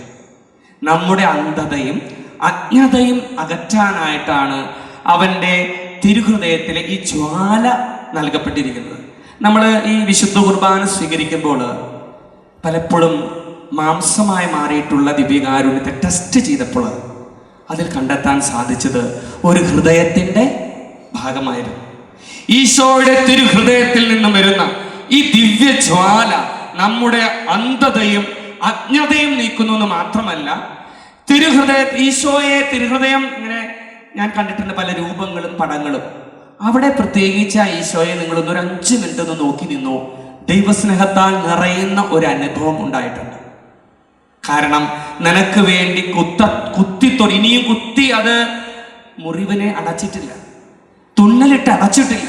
നിനക്കും എനിക്കും വേണ്ടി ആ സ്നേഹം തുറന്നു നിൽക്കുമ്പോൾ എപ്പോഴെങ്കിലുമൊക്കെ ദിവസത്തിൽ ആ തിരുഹൃദയത്തിലേക്ക് നോക്കിക്കോ, ഒരു ദൈവസ്നേഹത്തിന് നിറയുന്ന അനുഭവം നമുക്ക് ഉണ്ടാകുന്നതായിട്ട് കാണാനായിട്ട് സാധിക്കും. പ്രിയമുള്ളവർ, ഒരു കള്ളൻ ഗൾഫ് നാട്ടിലാണ്. ഈ വ്യക്തി പറയായിരുന്നു, എന്തെങ്കിലും കിട്ടുമോ എന്ന് അറിയാനായിട്ട് ചെന്നപ്പോൾ അവിടെ ഗ്രോട്ടോ പോലെയുള്ള സ്ഥലത്തിന്റെ അപ്പുറത്ത് ഒരു തിരുഹൃദയത്തിന്റെ അങ്ങനെ രൂപം ഉണ്ടാക്കി വെച്ചിട്ടുള്ളതായിട്ട് കണ്ടു. അങ്ങനെ അവിടെ ചെന്ന് 5 മിനിറ്റ് ഞാൻ നോക്കി നിന്നതെനിക്ക് ഓർമ്മയുള്ളൂ. പറയാണ്, എന്തോ ഞാൻ കരയാൻ തുടങ്ങി. ഞാൻ വന്നത് അവിടെ നിന്ന് മോഷ്ടിക്കാനാണ്, പക്ഷേ എന്തോ ഞാൻ ഒരു കണ്ണുകൾ നിറയുന്നു, എൻ്റെ ഹൃദയത്തിൽ എന്തോ വലിയൊരു സങ്കടം വരുന്നു. ഞാൻ എവിടെ നിന്ന് ആ പള്ളിയിൽ കയറിയില്ല. ആള് പറഞ്ഞു, ഈ ദേവാലയത്തിൽ പ്രവേശിക്കാൻ എനിക്ക് യോഗ്യതയില്ല, വിശുദ്ധ കുമ്പസാരം നടത്തിയിട്ടേ ഞാൻ കടക്കൂ. പിന്നീടാണ് ആ വ്യക്തി ആ ചിന്തയെല്ലാം ഉപേക്ഷിച്ച് കുമ്പസാരിച്ച് ആ ദേവാലയത്തിൽ ബലിയർപ്പിക്കാൻ വരിക. വലിയ ശക്തി ദിവ്യഹൃദയത്തിൽ, ഈശോയുടെ തിരുഹൃദയത്തിലെ ജ്വാലയ്ക്കുണ്ട്. ഈ തിരുഹൃദയത്തിൽ നിന്നും ഒഴുകുന്ന ജലം എന്തിനെ സൂചിപ്പിക്കുന്നു? മാമോദീസായെ സൂചിപ്പിക്കുകയാണ്. മാമോദീസ നമ്മൾ നേരത്തെ കേട്ടു, അവിടെ നിന്നും രക്തവും ജലവും ഒഴുകി. ഈ ജലം മാമോദീസായെ സൂചിപ്പിക്കുമ്പോൾ പാപത്തിൽ നിന്നും എന്നെ കഴുകി എനിക്ക് വിശുദ്ധി നൽകുന്നു. മാമോദീസ എന്നെ വിശുദ്ധിയിലേക്ക് വഴി നടത്തുന്നു. ഇനി ഈ ഈശോയുടെ ദിവ്യഹൃദയത്തിൽ നിന്നും വരുന്ന രക്തമോ വിശുദ്ധ കുർബാനയെ സൂചിപ്പിക്കുന്നു. ദിവ്യകാരുണ്യം നമ്മിൽ ജീവനും സമൃദ്ധമായ ജീവനും നിത്യജീവനിലേക്ക് നമ്മെ നയിക്കുന്നു. യോഹന്നാൻ 14:6, യോഹന്നാൻ 10:10, പിന്നെ കാണാം യോഹന്നാൻ 6:49 മുതൽ 51 വരെ നമുക്ക് കാണാം. പറയില്ലേ, ജീവനും സമൃദ്ധമായ ജീവനും നിത്യജീവനും നമുക്ക് നൽകുന്നു. ഇനി തിരുഹൃദയത്തെ നാം സ്നേഹിക്കുമ്പോൾ അവിടുന്ന് നമ്മിൽ വന്നു പറയുന്നത് എഫേസ്യസ് 3:17 എടുത്താൽ കാണാം. നമുക്ക് കാണാം, വിശ്വാസം വഴി ക്രിസ്തു നിങ്ങളുടെ ഹൃദയങ്ങളിൽ വസിക്കുന്നു എന്ന് നമ്മൾ അറിയുന്നില്ലേ? പ്രിയമുള്ളവരെ, നമ്മുടെ ഹൃദയത്തിൽ വസിക്കുന്ന ദൈവത്തിന്റെ സാന്നിധ്യത്തിനൊരു പ്രത്യേകതയുള്ളത്, അവൻ എൻ്റെ ഉള്ളിലുള്ളപ്പോൾ ലോകത്തിലുള്ളവനേക്കാൾ ശക്തനാണ് അവൻ. നീ ശക്തനാണെന്നല്ല, ഞാൻ ശക്തയാണെന്നല്ല, നിങ്ങളുടെ ഉള്ളിലുള്ളവൻ ലോകത്തിലുള്ളവനേക്കാൾ ശക്തനാണ്. യോഹന്നാൻ 4:4. അതുകൊണ്ട് ഈശോയുടെ മാധുര്യമുള്ള ഹൃദയം നമ്മുടെ ജീവിതത്തെ മാധുര്യമുള്ളതാക്കി മാറ്റും. ഈശോയുടെ മാധുര്യമുള്ള ഹൃദയം നമ്മുടെ ജീവിതത്തെ മധുരമുള്ളതാക്കി മാറ്റും. മാത്രമല്ല, തിരുഹൃദയത്തിന്റെ ജ്വാലയാൽ ചിലപ്പോഴൊക്കെ പലരും പറയാറുണ്ട്, ബ്രദർ ഒരു മന്ദതയാണ്, പ്രാർത്ഥിക്കാനൊക്കെ വിചാരിച്ച് കുറച്ച് ദിവസമൊക്കെ ഒരു താല്പര്യം ഉണ്ടായിരുന്നു, ഇപ്പൊ പ്രാർത്ഥിക്കാൻ സാധിക്കുന്നില്ല. മന്ദത, നിരാശ, ഒരു മടിപ്പും മരവിപ്പും എല്ലാം ബാധിച്ചു. പ്രിയമുള്ളവരെ, അവിടുന്ന് തിരുഹൃദയം തുറന്ന് നിന്നിലേക്ക് വരുമ്പോൾ അവിടുത്തെ തിരുഹൃദയ ജ്വാലയാൽ നീ ജ്വലിക്കാൻ തുടങ്ങും. എമ്മാവുസിൽ നിന്ന് പോയ ആ ശിഷ്യരുടെ ഹൃദയം ജ്വലിച്ചതുപോലെ, എമ്മാവുസിലേക്ക് പോയ ശിഷ്യരുടെ ഹൃദയം ജ്വലിച്ചതുപോലെ എന്റെയും നിന്റെയും ഹൃദയം ജ്വലിക്കാൻ തുടങ്ങും. നമ്മൾ വലിയ പ്രാർത്ഥിക്കാൻ പോലും സാധിക്കുന്നില്ലെങ്കിൽ എന്ത് പറ്റും? ചിലപ്പോൾ പറയും, ഓരോ ധ്യാനത്തിന് പോകുമ്പോഴും പറയും, പ്രാർത്ഥിക്കും. ബ്രദറെ, പ്രാർത്ഥിക്കാൻ പറ്റാത്തത് കൊണ്ടാണ് ഇവിടെ വന്നത്. ഇവിടെ വന്നപ്പോ വലിയൊരു വാറോല, ഇത് പറ്റാത്തത് കൊണ്ടല്ലേ ഇങ്ങോട്ട് വന്നത്. അവിടെ ചെന്നപ്പോ കൗൺസിലർ ഇത്ര പ്രാർത്ഥന തന്നു, അച്ഛൻ ഇങ്ങനെ പറഞ്ഞു, ഇത് പറ്റണില്ലല്ലോ. ഷടാ, ഇതെന്ത് പറയും? അപ്പോഴാണ് ഈശോ പരിശുദ്ധാത്മാവിനിക്ക് വെളിപ്പെടുത്തി തന്നത്. ഒന്നും പറ, ആഗ്രഹമുണ്ടല്ലോ, നീ ഒരു കാര്യം ചെയ്യും, ഈശോയുടെ തിരുഹൃദയം എല്ലാ ദിവസവും അവിടെ പോയി നീ ഒരു അല്പസമയം ഇരിക്കും. ഈ ദിവ്യ ഹൃദയം അവിടെ നിന്ന് നമുക്കറിയില്ലേ, ചൂടുള്ള അടുപ്പ്, കനലുള്ള അടുപ്പിന്റെ അടുക്കൽ പോയിരുന്നാൽ ഒന്നും ചെയ്യണ്ട, തന്നെ എനിക്ക് ചൂട് കിട്ടുന്നത് പോലെ ഈ തിരുഹൃദയത്തിന്റെ അടുക്കൽ നീ പോയിരുന്നാൽ അവിടെയുള്ള ദിവ്യ ജ്വാല നിന്നെ ചൂട് പിടിപ്പിക്കും. ഭക്തിയിൽ നിനക്ക് ഉണർവുണ്ടാകും, വർധനവ് ലഭിക്കും. ഏറ്റവും വലിയ ഭക്തികളുടെ രാജ്ഞി ദിവ്യകാരുണ്യ ഭക്തിയാണെന്ന് നമുക്കറിയാം. ചിന്തകളിൽ ഈ ലോകത്ത് വെച്ച് ഏറ്റവും ശ്രേഷ്ഠമായ ചിന്ത നിത്യതയെ കുറിച്ചുള്ള ചിന്തയാണ് വിശുദ്ധ ജോൺ ക്രിസ്റ്റോസ്റ്റം പഠിപ്പിക്കുന്നുണ്ട്. ചിന്തകളിൽ ഈ ലോകത്ത് വെച്ച് ഏറ്റവും വലിയ ശ്രേഷ്ഠമായ ചിന്ത നിത്യതയെ കുറിച്ചുള്ള ചിന്തയാണ്. എന്നതുപോലെ ഭക്തിയിൽ ഏറ്റവും വലിയ ഭക്തി തിരുഹൃദയം, നമുക്കറിയാം, ദിവ്യകാരുണ്യ ഭക്തി. അവന്റെ ഹൃദയത്തേക്ക് നോക്കി, അവന്റെ ദിവ്യകാരുണ്യത്തിലേക്ക് നോക്കി അവന്റെ സ്നേഹം തിരിച്ചറിയാൻ സാധിച്ച നിന്റെ ജീവിതത്തിൽ വലിയ ഉണർവുണ്ടാകുന്നത് കാണാൻ പറ്റും. വിശുദ്ധ മാർഗരറ്റ് മേരി അലക്കോക്കിന് 1673 ഈശോ ഒരു ദർശനം കൊടുത്തിട്ട് പറഞ്ഞു, മനുഷ്യവംശത്തോട് എനിക്കുള്ള അതിരറ്റ സ്നേഹം, പ്രത്യേകിച്ച് നിന്നോടുള്ള സ്നേഹം, അത് എൻ്റെ ഹൃദയത്തിൽ എരിയുന്നത് നീ കാണുന്നില്ലേ? എന്നിട്ട് 12 വാഗ്ദാനങ്ങൾ നൽകിക്കൊണ്ട് ഞാനതൊന്ന് വായിച്ചു കടന്നു പോകാം. നിങ്ങൾക്ക് ഒന്ന് നിങ്ങളുടെ ഹൃദയത്തെ തൊട്ടുലയ്ക്കാൻ ഒരുപക്ഷെ സാധിക്കും. നിങ്ങളൊന്ന് ശ്രദ്ധിക്കണേ. അവരുടെ ഈ തിരുഹൃദയത്തോടുള്ള ഭക്തി പുലർത്തുന്നവർക്ക് അവരുടെ ജീവിതാവസ്ഥയ്ക്ക് വേണ്ട എല്ലാ കൃപകളും ഞാൻ നൽകും. ജീവിതാവസ്ഥ, ചിലർ സിംഗിൾസ് ആണ്, ചിലര് ഭർത്താവ് മരിച്ചു ദുഃഖത്തിൽ കഴിയുന്ന ഭാര്യമാര്, തിരിച്ച് മക്കള് മരിച്ചു, ചെറുപ്പത്തിലെ മരിച്ചു. ഏതൊരു കുട്ടിയെ കണ്ടാലും കാര്യം, ഒരു ടീച്ചർ ജോലി റിസൈൻ ചെയ്യാൻ പോവാണ്. അപ്പൊ എന്താണ് കാരണം? നോക്കിയപ്പോൾ 5ാം ക്ലാസ്സിൽ പഠിക്കുന്ന കൊച്ച് ആക്സിഡന്റിൽ മരിച്ചു. ഇതിന് ശേഷം ഈ ടീച്ചർക്ക് ഒരു സ്കൂളിൽ പഠിപ്പിക്കാൻ പറ്റുന്നില്ല. ഏതൊരു കുട്ടിയെ കാണുമ്പോഴും സങ്കടം വരാണ്, കരച്ചിലാണ്. അങ്ങനെ വന്നു ഈ വ്യക്തിയുടെ അടുക്കിലേക്കും എനിക്ക് പറയാൻ മറ്റൊന്നും ഉണ്ടായിരുന്നില്ല. പ്രിയമുള്ളവരെ, കർത്താവിന്റെ തിരുഹൃദയത്തിന്റെ അടുക്കൽ പോയിരുന്നു. ആ സ്ത്രീ 3 ദിവസം, അതിലൊരു ദിവസം മുഴുവൻ ഫാസ്റ്റിംഗ്, 2ാമത്തെ ദിവസം നമ്മൾ അല്പം എന്തെങ്കിലും കഴിച്ച് ഉപവാസം എടുത്തു. കഠിന ഉപവാസം വേണ്ട, ഒരു ദിവസം ഫുള്ളായിട്ട് എടുത്തു. 2-3 ദിവസങ്ങൾ സാധിക്കുന്നത് പോലെ ഒരു നേരം എടുത്തെടുത്തു. 3 ദിവസം കഴിഞ്ഞു. ഈ ടീച്ചർ വന്നിട്ട് പറഞ്ഞു, ബ്രദറെ, ഞാൻ തീരുമാനം മാറ്റി. എൻ്റെ കൂടെയുള്ള എല്ലാവരും പറഞ്ഞു, അച്ഛൻ നല്ല ടീച്ചറാണ്, എനിക്ക് പറ്റുന്നില്ലായിരുന്നു, എനിക്ക് എൻ്റെ കൊച്ചിന് ഓർമ്മ വരികയാണ്, എന്തു ചെയ്യും? ഞാൻ ക്ലാസ് എടുക്കാൻ ചെല്ലി ഗുഡ് മോർണിംഗ് എന്ന് പറഞ്ഞ പിള്ളേർ എഴുന്നേറ്റ് നിൽക്കുമ്പോഴേക്കും ഞാൻ കരയും. എന്നാൽ കർത്താവിൻ്റെ സ്നേഹം, ആ തിരുഹൃദയം അവൾക്ക് ശക്തി നൽകി. പിന്നീട് ഞാൻ എവിടെയോ വെച്ച് കണ്ടപ്പോൾ പറയും, ബ്രദറെ, ഒരു കുഴപ്പമില്ല കേട്ടോ, ഞാൻ ഒരു കാര്യം തീരുമാനിച്ചു, ഈ പ്രാവശ്യത്തെ ബെസ്റ്റ് ടീച്ചർ അവാർഡ് എനിക്ക് തന്നെ മേടിക്കണം. അവരെ പ്രോത്സാഹിപ്പിക്കാനായിട്ട് അവിടുത്തെ മാനേജ്മെന്റ്, അതെനിക്ക് നന്നായിട്ട് തോന്നി. അത് ഞാൻ തന്നെയാണ് 2 വർഷവും മേടിച്ചത്.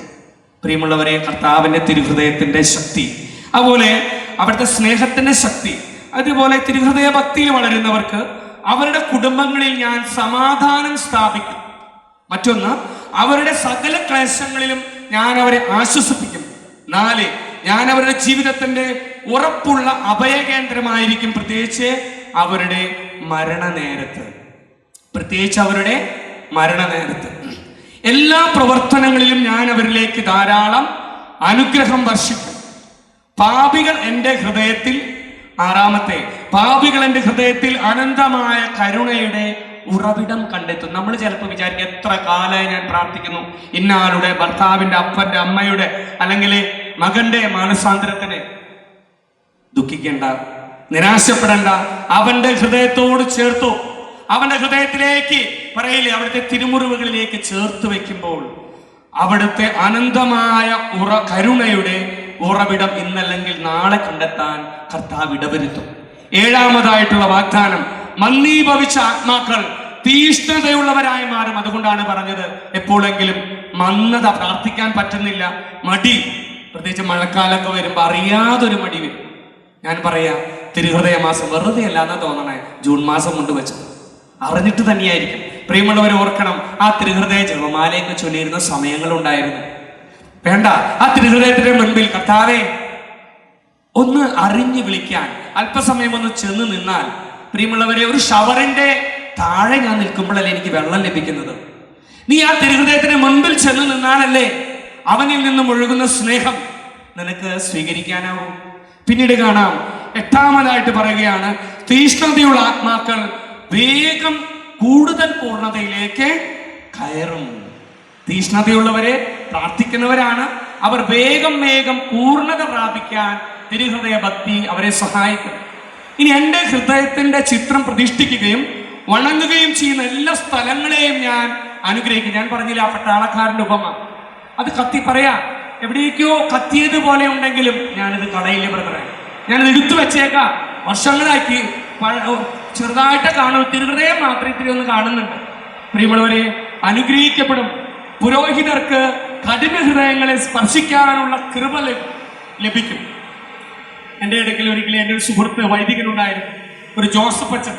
അച്ഛൻ പറയാണ്, ബ്രദറെ, എന്താണെന്നറിയില്ല, പലരും എൻ്റെ അടുക്കല് കുമ്പസാരിക്കാൻ വരുന്നവരെ ഞാൻ ശ്രദ്ധിച്ചിട്ടുണ്ട്. 10 കൊല്ലം, 12 കൊല്ലം, 8 കൊല്ലം എൻ്റെ കർത്താവിന് എന്താണോ ഇവരൊക്കെ എൻ്റെ അടുക്ക വരുന്നുണ്ട്. അപ്പൊ ഞാൻ അച്ഛാ, അത് വലിയൊരു കൃപയല്ലേ. അപ്പോഴാണ് അച്ഛൻ ഓർത്തത്, ശരിയാ, എൻ്റെ അമ്മ എന്നോട് പറഞ്ഞു തന്നിട്ടുണ്ട്, ഞാൻ ഓർക്കാണ്. മാത്രമല്ല, അവരിങ്ങനെ പഠിക്കുന്ന സമയത്ത് അവരുടെ രക്ഷാച്ഛൻ പറഞ്ഞു കൊടുത്തിട്ട് തിരുഹൃദയ ഭക്തിയുടെ മഹിമ ഒരു കാര്യമാണ് ഓർത്തു. പുരോഹിതർക്ക്, കഠിന ഹൃദയ ഒരു ശുശ്രൂഷകർക്ക് ചിലപ്പോൾ പറയില്ലേ, എവിടെ പോയാലും, കൗൺസിലിങ്ങിന് പോട്ടെ, എന്തിനു പോട്ടെ, എവിടെ പോയാലും എതിർപ്പ് കാണിക്കുന്നവരെ, ഞാൻ കുമ്പസാരിക്കില്ല, വാശിയുള്ളവര്, ഒരു നിലയ്ക്കും ചില യുവജനങ്ങള്, പ്രിയമുള്ളവരെ, തിരുഹൃദയ ഭക്തിയുള്ള ഒരു ശുശ്രൂഷകന്റെ മുന്നിൽ, പ്രത്യേകിച്ച് പുരോഹിതർക്ക് വലിയ പാപികളെ മാനസാന്തരത്തിലേക്ക് നയിക്കാനായിട്ട് വലിയ കൃപ ലഭിക്കുന്നതായിട്ടുള്ള വാഗ്ദാനമാണ്. തിരുഹൃദയ ഭക്തി വർദ്ധിപ്പിക്കുന്നവരുടെ പേരുകൾ എൻ്റെ ഹൃദയത്തിൽ ഞാൻ ആലേഖനം ഞാൻ ഒരിക്കലും അയച്ചു കളയുകയില്ല. ഇനി പറയുകയാണ്, എൻ്റെ ഹൃദയത്തിന്റെ അത്യധികമായ കരുണയാൽ ഞാൻ നിന്നോട് വാഗ്ദാനം ചെയ്യുന്നു, 9 മാസാദി വെള്ളിയാഴ്ചകളിൽ എൻ്റെ ഹൃദയത്തോടെ ഭക്തി പുലർത്തുന്നവർക്ക് എന്റെ ശക്തമായ സ്നേഹത്തിന്, അവർ ചെയ്യുന്ന പ്രയത്നത്തിന് വേണ്ട വിജയത്തിന് വേണ്ട കൃപ ഞാൻ ചൊരിയും. അവർ ഒരിക്കലും അപ്രീതിയിൽ മരിക്കാൻ ഇടവരികയില്ല, കൂദാശകൾ സ്വീകരിക്കാതെ മരിക്കാനിടയാകുകയില്ല. എൻ്റെ ദിവ്യഹൃദയം അവരുടെ അവസാന നിമിഷത്തിൽ അവർക്ക് സുരക്ഷിതമായ അഭയകേന്ദ്രമായിരിക്കും. Hallelujah, hallelujah. പ്രിയമുള്ളവരെ, നമ്മൾ ഇത്രയും കാര്യങ്ങൾ ദിവ്യഹൃദയത്തെ കുറിച്ച് നമ്മൾ കേട്ടു. ഈ തിരുഹൃദയ ഭക്തിയിൽ നമുക്കൊന്ന് വളരാൻ ഓരോ ദിവസവും ആ തമ്പുരാന്റെ ദിവ്യഹൃദയത്തിലേക്ക്, നമ്മുടെ ഭവനത്തിലായിരിക്കാം, ഇപ്പോഴൊക്കെ ദേവാലയങ്ങളിൽ വെച്ചിട്ടുള്ള മാസമാണ്, ഞാൻ അപൂർവമായിട്ടാണ് കുഞ്ഞു മക്കളെങ്കിലും പോയി ആ തിരുഹൃദയത്തെ ഒന്ന് മുത്തുന്നത് കണ്ടിട്ടുള്ളൂ. കഴിഞ്ഞ ദിവസം എൻ്റെ വികാരിയച്ഛൻ ഒരു കാര്യം പറഞ്ഞു കേട്ടു. നിങ്ങൾ സാധിക്കുമെങ്കിൽ ഒരു സ്വർഗസ്ഥനായ ഒരു നന്മ നിറഞ്ഞവരെ ചൊല്ലിക്കൊണ്ട് ആ തിരുഹൃദയത്തിൽ പോയി ഒന്ന് മുത്താൻ നിങ്ങളുടെ മക്കളെ ഒന്ന് പഠിപ്പിച്ചുകൂടെ, ഞാനൊന്ന് കാണട്ടെ. ബഹുമാനപ്പെട്ട ഡിക്സൺ അച്ഛൻ പറയുകയായിരുന്നു. വെറുതെയല്ല, തീഷ്ണത ലഭിക്കാൻ, നശിച്ചു പോകാതിരിക്കാൻ, ഈ തിരുഹൃദയ ഭക്തിയിൽ വളരാൻ ഇന്ന് ഈ ഭക്തിയൊക്കെ വളരെ പലപ്പോഴും കാണാതെയായി. കാരണം എന്താ? എന്നിലുണ്ടെങ്കിലേ എൻ്റെ മക്കളിലേക്ക് എനിക്കിത് പകർന്നു കൊടുക്കാൻ സാധിക്കൂ. ഞാൻ പറഞ്ഞാലല്ലേ അവരറിയുകയുള്ളൂ. നമുക്കൊന്ന് ശ്രദ്ധിക്കാമെന്നേ.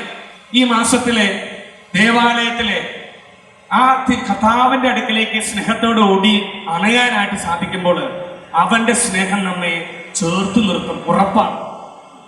ഈശോയുടെ മധുരമുള്ള ഹൃദയം നമ്മുടെ ജീവിതത്തെയും മാധുര്യമുള്ളതാക്കി മാറ്റും. Hallelujah, hallelujah, hallelujah. പ്രിയമുള്ളവരെ, പന്തക്കുസ്തായെല്ലാം കഴിഞ്ഞ് നമ്മളെ ഇരിക്കുമ്പോൾ എൻ്റെ ഒരു ചോദ്യമുണ്ട്. പന്തക്കുസ്ത അനുഭവം കിട്ടിയോ? പന്തക്കുസ്തായിലൂടെ കടന്നുപോയ പന്തക്കുസ്ത കിട്ടിയോ?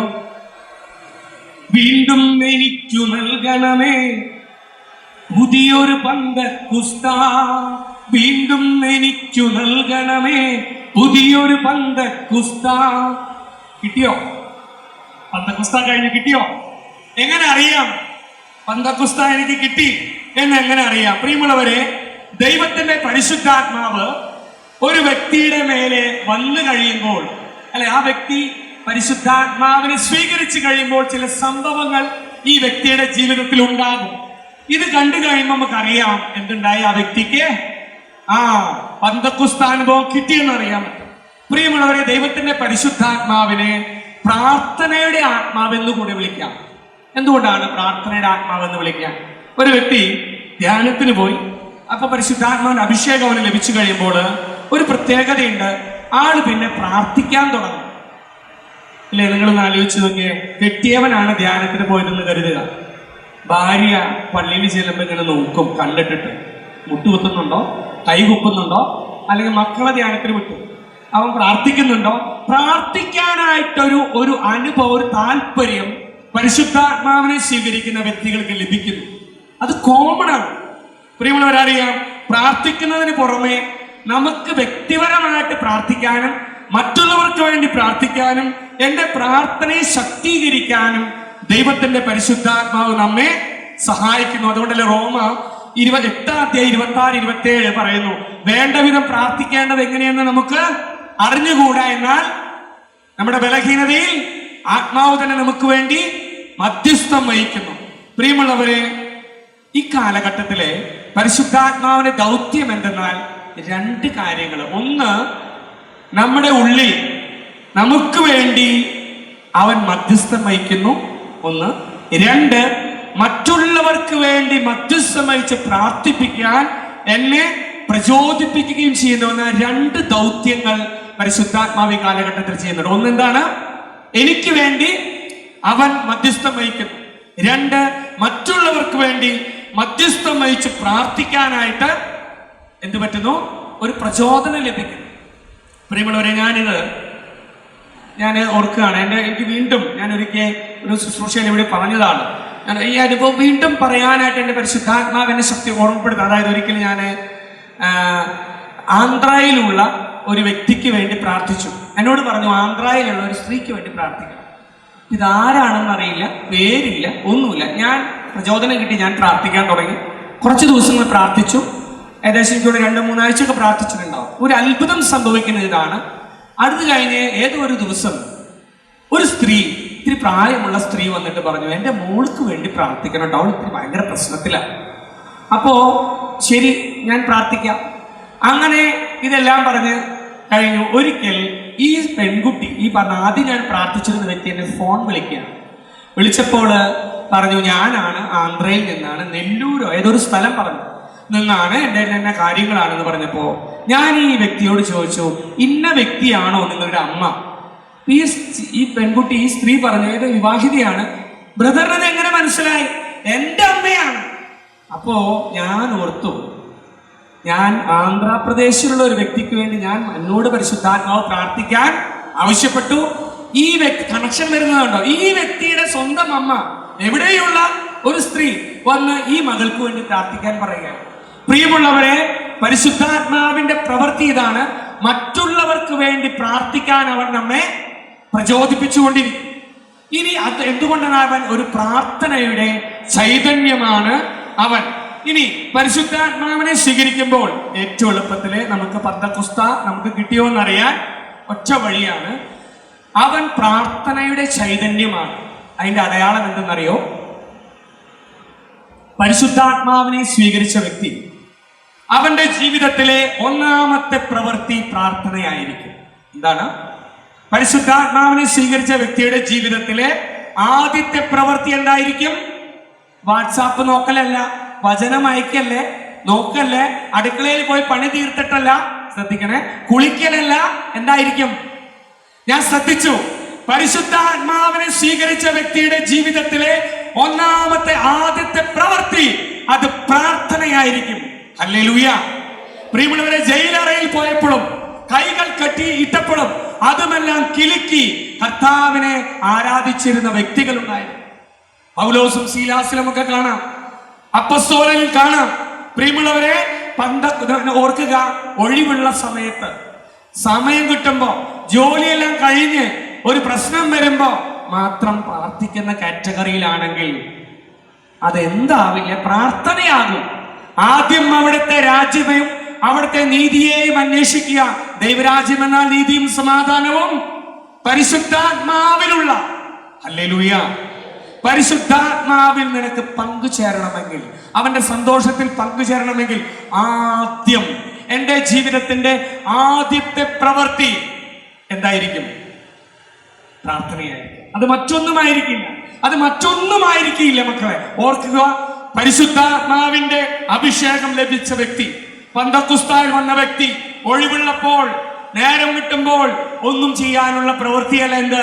പ്രാർത്ഥന. മറിച്ച് ജീവിതത്തിന്റെ ആദ്യത്തെ, ഒരു ദിവസത്തിന്റെ ആദ്യത്തെ പ്രവൃത്തി പ്രാർത്ഥനയായിരിക്കും. പിന്നീടെല്ലാം മുറയ്ക്ക് സംഭവിച്ചുകൊള്ളും. ഹല്ലേലൂയ.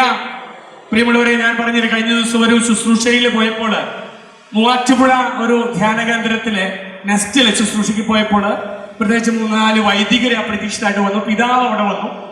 അപ്പോൾ ഞാൻ പെട്ടെന്ന് തോന്നി, അവിടെ കാൽമുട്ടിന് പ്രയാസമുള്ള ഒരു വൈദികനായതുകൊണ്ട് മുകളിലോട്ട് ഞാൻ റൂം മാറി. കൗൺസിലേഴ്സിന്റെ ഇടയിൽ ഞാൻ താമസിച്ചു. ഞാൻ പറഞ്ഞു, സാരമില്ല അച്ഛാ, അവിടെ ഉപയോഗിച്ചോളൂ, നല്ല സൗകര്യമുള്ള റൂമാണ്. അങ്ങനെ മുകളിൽ ഞാൻ ഇരുന്ന് പുലർച്ചെ ഒരു 5:15 ആയപ്പോ ഹല്ലേലൂയ ഹല്ലേലൂയ, ഒരു ഭയങ്കര ബാസ് വോയിസിൽ ഹല്ലേലൂയ ഹല്ലേലൂയ ഹല്ലേലൂയ, ജോർജേട്ടൻ. കുറച്ച് കഴിഞ്ഞപ്പോ 5:30 ആയപ്പോ 3-4 സ്വരം, യേശുവേ സ്തോത്രം, യേശു പണക്കലച്ചിനും നായക്കമലച്ചൊക്കെ സ്തുതിക്കണം കണ്ടിട്ടുണ്ട്. ഭയങ്കര ബാസിലെ ഈ കൗൺസിലേഴ്സാ 35 കൊല്ലം 30 കൊല്ലം 20 കൊല്ലമായി ശുശ്രൂഷ ചെയ്യുന്ന ഇവരുടെ ജീവിതത്തിലെ ആദ്യത്തെ പ്രവൃത്തി എന്തായിരുന്നു? ഈ പ്രാർത്ഥനയായിരുന്നു. വെറുതെ എല്ലാവരെ ഇത്ര വർഷമായിട്ടും ശുശ്രൂഷയിൽ നിലനിൽക്കുന്നത്. ദൈവത്തെ ശുശ്രൂഷിക്കണം. എന്താ? എഴുന്നേറ്റു, ചമറമണിയിട്ട് അവിടെ ഇരുന്ന് ഹല്ലേലൂയ വിളിക്കാൻ തുടങ്ങി. പ്രിയമുള്ളവർ, ഞാൻ നോക്കുമ്പോൾ അവിടെയുള്ള 6-7 കൗൺസിലേഴ്സും ഒരു വ്യത്യാസമില്ല. രാവിലെ 4:45-നും 5 മണിക്കും 5:15-നും 5:30-ക്കും ശീലമാക്കിയവരാണ്. എന്ന് എന്റെ ജീവിതത്തിൽ ഈ പരിശുദ്ധ ഒരു പന്തക്കുസ്ത അനുഭവം ഉണ്ടെന്ന് നോക്കാൻ ഒറ്റ കാര്യം മതി. എന്റെ ഒരു ദിവസത്തിന്റെ ആദ്യത്തെ പ്രവൃത്തി എന്തായിരിക്കും? പ്രാർത്ഥനയായിരിക്കും. അതിലേക്ക് വരണം. അല്ലെങ്കിൽ നമ്മൾ എവിടെയെങ്കിലൊക്കെ എന്തെങ്കിലുമൊക്കെ കണ്ടവരും തൊട്ടവരുമാകും. അവനെ സ്വന്തമാക്കിയവരാവില്ല. കർത്താവ് തന്ന എന്തെങ്കിലുമൊക്കെ വേടിച്ചവരായിരിക്കും. ഒരു അനുഗ്രഹം, കുടിച്ചാൽ തീർന്നു പോകുന്ന വെള്ളം പോലെ ഏതെങ്കിലും ഒരു അനുഗ്രഹം കയ്യിൽ നിന്നും സ്വീകരിച്ചവനേക്കാൾ അവന്റെ ഉള്ളിൽ നിന്നും സ്വീകരിക്കാൻ, ഉള്ളത്തെ തന്നെ, അവന്റെ ആത്മാവിനെ തന്നെ സ്വീകരിച്ചവരാകാൻ അതിന്റെ അടയാളം എന്റെ ജീവിതത്തിലെ ദിവസത്തിന്റെ ആദ്യത്തെ പ്രവൃത്തി പ്രാർത്ഥനയായി മാറട്ടെ. ഇനി ഈ പ്രാർത്ഥന തന്നെയാണ്, ഈ പരിശുദ്ധാത്മാവാണ് മറ്റുള്ളവർക്കൊക്കെ പ്രാർത്ഥിക്കാൻ പ്രചോദനം തരുന്നത്. ഇനി തുടക്കക്കാർക്ക് പരിശുദ്ധാത്മാവ് ഒരു ഗുരുവാണ്. He will become A teacher. നമുക്ക് ഇങ്ങനെ മടുപ്പ് വരുമ്പോൾ പരിശുദ്ധാത്മാവ് പ്രചോദിപ്പിക്കും, പ്രാർത്ഥിക്കണം, അവൻ ഹെൽപ്പ് ചെയ്യും. എന്നാൽ വർഷങ്ങളായി പ്രാർത്ഥനയിൽ നിൽക്കുന്നവർക്ക് തിരുത്തലുകൾ തരുന്ന ഗുരുവും അവൻ തന്നെയാണ്. തിരുത്തലുകൾ തന്നെ എന്നെ തന്നുകൊണ്ട് എന്നെ വളർത്തുന്നതും ആരാണ്? പ്രിയമുള്ളവരെ, ശ്രദ്ധിക്കണേ. പ്രാർത്ഥനയിൽ അവൻ ചലിക്കുമ്പോൾ മണിക്കൂറുകൾ സെക്കൻഡുകളായി അനുഭവപ്പെടാൻ തുടങ്ങും. ഹല്ലേലൂയ. പ്രാർത്ഥനയിൽ പരിശുദ്ധാത്മാവ് ചലിക്കുമ്പോൾ മണിക്കൂറുകൾ സെക്കൻഡുകളായി അനുഭവപ്പെടും. എന്നാൽ എന്റെ പ്രാർത്ഥനയിൽ അവൻ ചലിക്കാതാകുമ്പോൾ, അവൻ ഇല്ലെങ്കിൽ സെക്കൻഡുകൾ പോലും മണിക്കൂറുകളായി എനിക്ക് അനുഭവപ്പെടും, മടുപ്പ് അനുഭവപ്പെടും, മരവിപ്പ് അനുഭവപ്പെടും. തോന്നിയിട്ടില്ലേ? ചിലപ്പോഴും പലപ്പോഴും ഉണ്ടായിട്ടില്ലേ? എന്തുകൊണ്ടാണ്? എന്റെ പ്രാർത്ഥനയിൽ ആര് ചലിക്കുന്നില്ല. എന്റെ നിയോഗവും ഞാൻ പലപ്പോഴും പറയും, ചിലപ്പോഴെങ്കിലും ഒക്കെ പ്രാർത്ഥിക്കാനിരിക്കും. നമ്മള് സ്ത്രീകള്, കുടുംബിനികള് അടുപ്പ് കൂട്ടുന്നത് പോലെയാണ്. നമ്മൾ ആദ്യം ഓലക്കുടി അല്ലെങ്കിൽ കടലാസിൽ കത്തിച്ച് തീ കൂട്ടി നന്നായി കനലാകുമ്പോൾ കനം കുറഞ്ഞ അല്ലെ വിറക് വയ്ക്കും. പിന്നീട് നല്ല കട്ടിയുള്ള വിറക് വയ്ക്കും. ഇതങ്ങനെയല്ല. ആദ്യം പ്രാർത്ഥിക്കാൻ തുടങ്ങുമ്പോൾ ഇത്രയും പോകുന്ന മുട്ടിയെടുക്ക കയറ്റി വെക്കും. അത് കത്തിപ്പിടിക്കോ? അത് മോളുടെ വിവാഹമാവും, എന്തുമാക്കട്ടെ, ഈ മുട്ടികൾക്ക് ഒരു കുറവുമില്ല, അടുപ്പിലിട്ട് തീയുമില്ല. എന്താ കാരണം? ഈ തീ പിടിപ്പിക്കാൻ എനിക്ക് സാധിക്കണം.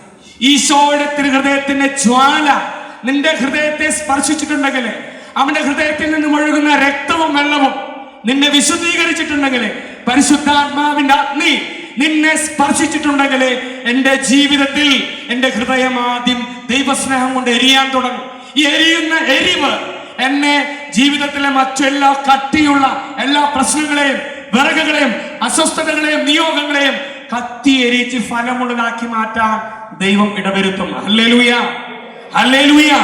പ്രിയമുള്ളവരെ, എപ്പോഴെല്ലാം ഞാൻ പ്രാർത്ഥിക്കാൻ തുടങ്ങുന്നു, എപ്പോഴെല്ലാം ഞാൻ സ്തുതിക്കാൻ തുടങ്ങുന്നു, എപ്പോഴെല്ലാം ഞാൻ ആരാധിക്കാൻ വരുന്നു, എപ്പോഴെല്ലാം സജീവ ദൈവത്തെ ബലിയർപ്പിച്ച് പൂജയോടെ ആരാധിക്കാൻ തുടങ്ങുന്നു, ഇപ്പോഴെല്ലാം പരിശുദ്ധാത്മാവ് അത് സ്നേഹിക്കുന്നു. ശ്രദ്ധിക്കണേ, ഞാൻ എപ്പോഴെല്ലാം എന്റെ ദൈവത്തെ സ്തുതിക്കുന്നു, എപ്പോഴെന്റെ ദൈവത്തെ ആരാധിക്കുന്നു, എപ്പോഴെന്റെ ദൈവത്തെ ഞാൻ മഹത്വപ്പെടുത്തുന്നു, ഞാൻ എപ്പോഴെല്ലാം പ്രാർത്ഥിക്കാൻ തുടങ്ങുന്നു, വിശുദ്ധ ബലിക്ക് എപ്പോഴെല്ലാം അണയുന്നു, ഇപ്പോഴെല്ലാം പരിശുദ്ധാത്മാവ് വ്യക്തിയെ സ്നേഹിക്കാൻ തുടങ്ങുന്നു. അപ്പോൾ അവൻ എന്ത് ചെയ്യും? മറ്റുള്ളവർക്ക് വേണ്ടി മധ്യസ്ഥം വഹിക്കുന്നവരെയെല്ലാം അവൻ സ്നേഹിക്കുന്നു. അപ്പോൾ അവൻ എന്ത് ചെയ്യും? അവൻ നിനക്ക് വേണ്ടി പ്രാർത്ഥിക്കാൻ മറ്റുള്ളവരെ ഉണർത്തും, ലോകത്തിന്റെ ഏതോ കോണുകളിൽ നിന്നും. മാത്രമല്ല, ഈ പരിശുദ്ധാത്മാവ് നമുക്ക് ക്ഷമിക്കാൻ നമ്മെ പഠിപ്പിക്കും. ഈ പരിശുദ്ധാത്മാവ് പശ്ചാത്തപിക്കാൻ, ശരിയായി പ്രാർത്ഥിക്കാൻ, ആത്മാവിന്റെ വാൾ വീശാൻ പഠിപ്പിക്കും. എന്താണ് ആത്മാവിന്റെ വാൾ വീശിയാൽ സംഭവിക്കുന്നത്? ആത്മാവിന്റെ വാൾ എന്താണ്? വചനം. ഈ വചനം വീശാൻ പഠിപ്പിക്കുമെന്നാണ് പരിശുദ്ധാത്മാവ് പറയുന്നത്. എന്താണ് അതിന്റെ റിസൾട്ട്? പ്രിയമുള്ളവരെ, ദൈവത്തിന്റെ ആത്മാവ് അവന്റെ വാൾ വീശാൻ പഠിപ്പിച്ചാൽ റിസൾട്ട് മാനസാന്തരമാണ്. ഹല്ലേലൂയ. നീ ദൈവത്തിന്റെ ആത്മാവിന്റെ വാൾ വീശുമ്പോൾ മാനസാന്തരങ്ങൾ സംഭവിക്കാൻ തുടങ്ങും. അവൻ നമുക്ക് നൽകിയിരിക്കുന്ന യേശുനാമത്തിന്റെ അധികാരം എങ്ങനെ എപ്പോൾ ഉപയോഗിക്കണമെന്ന് പരിശുദ്ധാത്മാവ് നമ്മെ പഠിപ്പിച്ചു തരും. ഹല്ലേലൂയ. ഈ പരിശുദ്ധാത്മാവ് ശാന്തമായി, നിശബ്ദനായി അവന്റെ സ്വരം പ്രാർത്ഥനയിൽ കേൾക്കാൻ, യോഹന്നാൻ 10:27 പറയുന്നല്ലോ, അവന്റെ സ്വരം കേൾക്കാൻ നമ്മെ പഠിപ്പിക്കും. ദൈവഹിതം എന്തെന്ന് അറിയാനും അതിന് വഴങ്ങാനും നമ്മെ പഠിപ്പിക്കാൻ തുടങ്ങും. Hallelujah, hallelujah. ഇനി മറ്റൊരു കാര്യം ഇതാണ്, ഈ നമ്മൾ തിരിച്ചറിയേണ്ട ഒരു കാര്യം, പരിശുദ്ധാത്മാവിന്റെ വിദ്യാലയത്തിൽ, ക്ലാസ് റൂമാകുന്ന നിന്റെ പ്രാർത്ഥനാ മുറിയിൽ, പുസ്തകമാകുന്ന വിശുദ്ധ ഗ്രന്ഥമെടുത്ത്, ബൈബിൾ എടുത്ത് നീരിക്കുക, അവൻ നിന്നെ പഠിപ്പിക്കും. പരിശുദ്ധാത്മാവിന്റെ വിദ്യാലയത്തിൽ, ക്ലാസ് റൂമാകുന്ന നിന്റെ പ്രാർത്ഥനാ മുറിയിൽ, പാഠപുസ്തകമാകുന്ന വിശുദ്ധ ഗ്രന്ഥമെടുത്ത് നീ എന്ത് ചെയ്യണം? നീ അവന്റെ മുമ്പിലിരുന്ന് ഇതുമെടുത്ത് നീ അവിടെ ഇരിക്കുക. ആ ക്ലാസ് റൂമിൽ ആര് നിന്നെ പഠിപ്പിച്ചോളും? യെസ്, പരിശുദ്ധാത്മാവ് നിന്നെ പഠിപ്പിച്ചുകൊള്ളും. Hallelujah, hallelujah. ഒരിക്കല് വിശുദ്ധ യാക്കോബ് ശ്ലീഹ മരിച്ച് ഈ ഡെഡ് ബോഡി കഴുകുന്ന സമയത്ത് ഈ മുട്ടിൽ നോക്കിയപ്പോൾ അവിടെ ഇങ്ങനെ വലിയ ഉയർന്നു നിൽക്കുന്നു. നമുക്ക് കാണാം, മരിച്ചു കഴിഞ്ഞാൽ ബോഡി ഒന്നും ഇങ്ങനെ ഒടിക്കാൻ പറ്റില്ല, മടക്കാൻ പറ്റില്ല. ഈ കാല് നോക്കിയപ്പോ ഇവിടെ ഇങ്ങനെ വലിയ തഴമ്പായിരുന്നു. ഞാനിങ്ങനെ കേട്ടിട്ടുണ്ട്, മുസ്ലിം യാക്കോബൊക്കെ വലിയ അത്ഭുതങ്ങളും അടയാളങ്ങളും ചെയ്തുകൊണ്ടിരുന്ന സമയത്ത് യാക്കോബ് സ്ലീഹയ്ക്ക് ഭയങ്കര വിഷമം. ഞാൻ പ്രാർത്ഥിക്കുമ്പോൾ വലിയ അത്ഭുതങ്ങളൊന്നും ഉണ്ടാവണില്ല. മാതാവിന്റെ അടുക്ക പോയിട്ട് യാക്കോബ് സ്ലീഹ പറയും, മാതാവേ, അമ്മേ, ഞാൻ പ്രാർത്ഥിക്കാം, പത്രോസിന്റെ അവിടെയൊക്കെ ക്യൂ ആണ്, അവിടെ നിഴല് വീഴിനോടത്ത് സൗഖ്യം. ഞാനും ഒരു അപ്പസ്തോലനല്ലേ, എനിക്കും ഒരു വിലയൊക്കെ വേണ്ടേ? ആഗ്രഹിച്ചുകൊണ്ട് ചെന്നപ്പോ പരിശുദ്ധ അമ്മ പറഞ്ഞു, മോനെ, നീ പ്രാർത്ഥനയിൽ ശക്തി പ്രാപിച്ചോ, മുട്ടുകുത്തി പ്രാർത്ഥിക്കാൻ തുടങ്ങിക്കോ. ഈ മുട്ടുകുത്തലിന്റെ വ്യത്യാസം നിങ്ങളുടെ മരിച്ച ശവശരീരം കഴുകി വൃത്തിയാക്കുമ്പോ കണ്ടു. അവിടെ വലിയ തഴമ്പ്. പറയുകയാണ്, പത്രോസ് അവിടെ പോയപ്പോഴല്ലേ അത്ഭുതമുണ്ടായത്. യാക്കോബ് ശ്ലീഹ പറയുകയാണ്, എപ്പോഴാണോ പറയുകയില്ലേ, എവിടെ ഒരു സ്ഥലത്തിന് വേണ്ടി ശുശ്രൂഷ ചെയ്യണമെന്ന് ആഗ്രഹിച്ചോ ആ സ്ഥലത്ത് അവിടെ പോകണ്ട. ആ സ്ഥലത്തിന് വേണ്ടി കൈകൾ ഉയർത്തി പ്രാർത്ഥിക്കുമ്പോൾ ആ രാജ്യത്ത് അത്ഭുതങ്ങൾ സംഭവിക്കുമാറുള്ള ഒരു അഭിഷേകം ആർക്ക് നൽകപ്പെട്ടു? ഹല്ലേലൂയ. പ്രിയമുള്ളവരെ, തിരിച്ചറിയണം, ദൈവത്തിന്റെ ആത്മാവ് പ്രാർത്ഥനയുടെ ആത്മാവാണ്. ഈ ഒരു പുതിയൊരു പെന്തക്കോസ്ത് അനുഭവം അവന്റെ തിരുഹൃദയത്തോട് സ്നേഹത്തോട് ചേർന്ന്, ആ ദിവ്യ ജ്വാലയോട് ചേർന്ന്, ഓരോ വിശുദ്ധ ബലിയിലും എണ്ണ കൊണ്ടുവന്ന്, ഒരുക്കമാകുന്ന വിശുദ്ധിയാകുന്ന എണ്ണ കൊണ്ടുവന്ന് ബലിയർപ്പിക്കുമ്പോൾ നീയാകുന്ന തിരി കത്തിപ്പിടിക്കും. അനേകർ യേശു എന്ന പ്രകാശം കാണാനിടയാ. ഹല്ലേലൂയ. എപ്പോഴും നിന്റെ വിളക്ക് കത്തി നിൽക്കാൻ, നിന്റെ ജാഗരണത്തിൽ, നിന്റെ ത്യാഗപ്രവർത്തികളിൽ, നിന്റെ ഉപവാസത്തിൽ, നിന്റെ പ്രാർത്ഥനകളിലും ഉപവാസങ്ങളിലുമെല്ലാം, ആരാധനകളിലും സ്തുതിപ്പുകളിലുമെല്ലാം ആട്ടിയെടുത്ത എണ്ണയുമായി നീ വരണം. ആ എണ്ണ നീയാകുന്ന ജീവിത തിരിയിന്മേൽ ചേർന്ന് നിൽക്കുമ്പോൾ കർത്താവിന്റെ മഹത്വം, പ്രകാശം ജീവിതകാലം മുഴുവൻ ഏത് കൂരിരുട്ടിലും കത്തി നിൽക്കും. Hallelujah, hallelujah. ചിലപ്പോഴെല്ലാം നമ്മൾ പറയില്ലേ, എന്താണെന്നറിയില്ല, എന്റെ പ്രാർത്ഥനയ്ക്ക് ശക്തിയില്ലേ, ചില പ്രാർത്ഥനകൾ പ്രാർത്ഥിച്ചിട്ട് ശരിയാവണില്ലല്ലോ. കാരണം എന്താ? പ്രകാശം മങ്ങിയിരിക്കുന്നു. പ്രിയമുള്ളവരെ, ഈ പ്രകാശം മങ്ങാനുള്ള കാരണം, ഞാനാകുന്ന തിരി തെളിയാതിരിക്കുന്ന കാരണം എന്താ? ആവശ്യത്തിന് എണ്ണയില്ല. ഈ എണ്ണയുമായി പ്രിയമുള്ളവരെ, ഓരോ ദിവസവും അൾത്താരയിലേക്ക് വരുവാൻ, ഓരോ ദിവസവും നിന്റെ പ്രാർത്ഥനയുടെയും ഒരുക്കത്തിന്റെയും ത്യാഗപ്രവൃത്തികളുടെയും എണ്ണയുമായി വരുമ്പോൾ അവൻ നീയാകുന്ന വിളക്ക് തെളിഞ്ഞു കത്താൻ ഇടവരുത്തട്ടെ. ദിവ്യകാരുണ്യ, പ്രത്യേകിച്ച് ഈശോയുടെ തിരുഹൃദയ ഭക്തിയിൽ വളരാനായിട്ട് നമുക്ക് സാധിക്കട്ടെ. ഈ ഈശോയുടെ തിരുഹൃദയത്തിൽ അഭയം തേടാം. അവന്റെ തിരുഹൃദയം നമ്മുടെ കുടുംബത്തെ സംരക്ഷിക്കട്ടെ. അങ്ങനെ കർത്താവിന്റെ സ്നേഹത്താൽ, അവന്റെ ആത്മാവിനാൽ നിറഞ്ഞ് തമ്പുരാന്റെ സ്നേഹത്തിന് സമൃദ്ധി അനുഭവിച്ചുകൊണ്ടുള്ള ഒരു ജീവിതത്തിലേക്ക് കർത്താവ് നമ്മെ വഴി നടത്തുമാറാട്ടെ. പിതാവിന്റെയും പുത്രന്റെയും പരിശുദ്ധാത്മാവിന്റെയും നാമത്തിൽ